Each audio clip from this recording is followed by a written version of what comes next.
নমস্কার, স্পটার নিউজে আপনাদের স্বাগত। আমার সঙ্গে আছেন মানুষ ভট্টাচার্য। মানুষদা, আগামীকাল পাঞ্জাব এফসির বিরুদ্ধে মোহনবাগানের খেলা। পাঞ্জাব এফসি শেষ ম্যাচে বেঙ্গালুরুকে হারালেও শেষ 5টা ম্যাচের মধ্যে তারা মাত্র একটি ম্যাচ জিতেছে, 2টি ড্র করেছে, 2টি হেরে গেছে। কি বলবে? দেখো, এখন মোহনবাগানের তো আর কিছু দেখার নেই।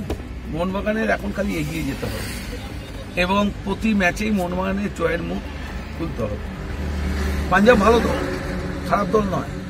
ওদের মধ্যে বেশ কয়েকজন খেলোয়াড় আছে যাদের মধ্যে যথেষ্ট প্রতিভা রয়েছে এবং গত ম্যাচে বেঙ্গালুরুকে হারিয়ে ওরা নিশ্চয়ই মানসিকভাবে অনেকটা শক্তি সঞ্চয় করেছে এবং ঘরের মাঠে এসে খেলবে মোহনবাগানের, ওদের চাপ কিন্তু থাকবে। আর মোহনবাগান এখন যেরকম ছন্দে রয়েছে তাতে এ ম্যাচ থেকে 3 পয়েন্ট না পাওয়াটাই আমার কাছে অবাক লাগবে। এই দলে একাধিক খেলোয়াড় রয়েছে যারা যে কোনো মুহূর্তে গোল করে ম্যাচের রং বদলে দিতে পারে, তাই আমার মনে হয়। এবং 3 বিদেশি যাদের উপর নির্ভর করে এই দলটা গঠন করা হয়েছে, কামিংস, ম্যাকলারেন এবং তোমার দিমিত্রিকস এবং যার কথা আমি বলবো সেই আমাদের মাঝমাঠের যে খেলোয়াড়, হ্যাঁ, স্টুয়ার্ট, এরা কিন্তু যতই হোক একটা মোটামুটি ব্যালেন্স ফুটবল খেলে যাচ্ছে, যার ফলে মোহনবাগান তার পাথেও জোগাড় করতে পারছে। আর 2জন স্টপার ফিরে আসছে মূল জায়গাতে। 2জন স্টপার যেহেতু একজন স্টপার থাকছে না, টম কার্ড আছে বলে খেলতে পারবে না, একজন খেলবে না, আরেকজন ফিরে আসছে। হ্যাঁ, রড্রিগেজ ফিরে আসছে। যাই হোক, এটা কোনো গত ম্যাচে দীপু খুব খারাপ খেলেনি, দীপু ভালো ফুটবল খেলেছে। রক্ষণ আমাদের মোটামুটি ঠিকই আছে। সুভাশিস তো অনবদ্য ম্যাচ খেলেছে, আশিস রায় রয়েছে। সেদিক থেকে মানবীর লিস্টাইন যদি ছন্দে থাকে, ঠিক মতো যদি খেলতে পারে, আমার মনে হয় এই ম্যাচ থেকে 3 পয়েন্ট পাওয়া মোহনবাগানের পক্ষে খুব একটা।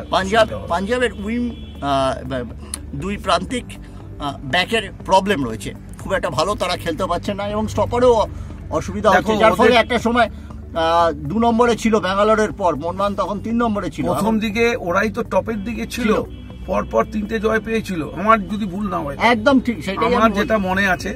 ওরা প্রথম দিকে সবাইকে টপকে পরপর 3 ম্যাচে জয় তুলে নিয়েছিল, বুঝতে পারলে? কিন্তু পরে যত ম্যাচ গড়িয়েছে ওরা সেই ছন্দটা ধরে রাখতে পারেনি।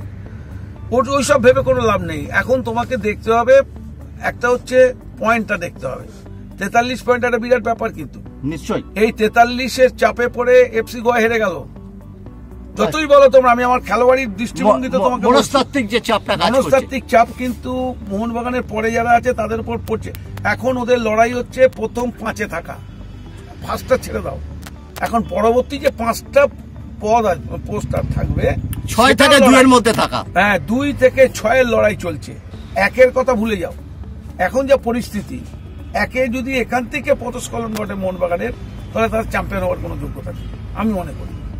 ঘরের মাঠে তারা খেলবে, 2টো অ্যাওয়ে ম্যাচ তারা বাইরে হয়তো খেলবে, সেখান থেকে মোহনবাগানকে ভাববার কোনো ব্যাপার নেই। আমার মনে হয় ম্যাচ টু ম্যাচ ধরেই মলিনা এগোবে এবং যেভাবে উনি চালাচ্ছেন পথস্খলনের মনে গ্রাফ উপর দিকে উঠেছে, পথস্খলনের কোনো জায়গা নেই। তাই আমি তোমায় বলছি, অঙ্কের বিচারে হয়তো অনেক কিছু হতে পারে, কিন্তু অন্যরকম ভাবে কোনো জায়গা নেই। তবে আমার মনে হয় মলিনা কোনো ঝুঁকি নেবেন না, তিনি জয়ের পথে। গত ম্যাচ কিন্তু মোহনবাগান ভালো খেলেনি। বেঙ্গালুরুর বিরুদ্ধে একটা অসাধারণ গোল লিস্টনের ম্যাচের ভাগ্য ঘুরিয়ে দিয়েছে।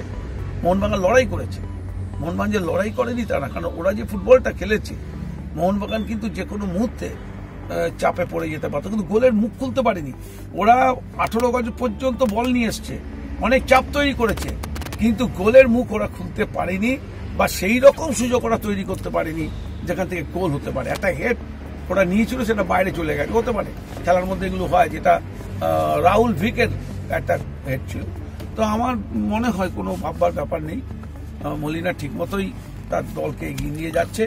মোহনবাগান ছন্দে রয়েছে, মাঝমাঠ, আক্রমণ ভাগ, রক্ষণ ভাগ তাদের দায়িত্ব পালন করছে। আর দুর্গের শেষ প্রহরী, ওর সম্বন্ধে আর কি বলবো, ওকে যত দেখছি ততই মুগ্ধ হচ্ছে। আর আজকে পাঞ্জাবের কোচ একটি কথা বলেছেন, তিনি কামিংসে প্রচন্ড নম্বর দিয়েছেন, স্টুয়ার্টের চেয়েও বেশি। কামিংসের বাপা বলছেন সোনা দিয়ে প্রায় বাঁধানো। ঠিকই বলেছেন উনি। কামিংস যে ফুটবলটা খেলছে গত 2-3টে ম্যাচে, ওকে কিন্তু নজর করতে হবে। মাপা সেন্টার করছে, মাপা পাস বাড়াচ্ছে এবং ঠিক জায়গায় এসে কামিন্স পৌঁছে যাচ্ছে। ও ধীরে ধীরে যে ছন্দে ফিরেছে সেটা গত 3-4টে ম্যাচে কিন্তু প্রমাণিত হচ্ছে। তবে হ্যাঁ, এখনো বলছি 90 মিনিট খেলার মতো কিন্তু সেটা কামিন্সের মধ্যে নেই। ম্যাকলারেনও ভালো, ম্যাকলারেন যে গোলটা করিয়েছে একটা ফ্লিক করে দেখিয়ে দিল, যাত্রা দেখিয়ে দিয়েছে। তো কি টাইপের প্লেয়ার। সুতরাং এরা দেখো, এরা তো এদের ফুটবলের যে একেবারে মধ্য কখনো যখন ছিল সেটাকে ছেড়ে এসছে, এখন তোরা সায়ান্নে এসে পৌঁছেছে। ফুটবলের ওদের একেবারে শেষ লগ্নে এসে ওদের তার মধ্যে থেকে যে কটা ঝলক দেখা যায় সেটাই আমাদের কাছে বড় প্রাপ্তি। পাঞ্জাবের লুকাকে নিয়ে কিছু বলবেন? না, লুকা ভালো, তবে আমার মনে হয় মোহনবাগান রক্ষণবাগের খেলোয়াড়, মাঝমাঠের খেলোয়াড়, কাকে উনি খেলাবেন মাঝমাঠে আমি জানি না, কারণ উনি ইয়েকে পাবেন না, আপুইয়াকে এই ম্যাচটায় পাবেন না, ওর কার্ড সমস্যা আছে, হ্যাঁ, ওকে পাবেন না। এটা কতটা এখানে দীপক টাংরিকে তিনি আনতে পারেন, আর যেহেতু একটা স্টপারকে উনি পাচ্ছেন না, সুতরাং স্টুয়ার্টকে দিয়ে তিনি শুরু করতে পারেন, কোনো অসুবিধা হবে না। তা আমার মনে হয় কোনো অসুবিধা হবে না, উনি টিম করে নেবেন।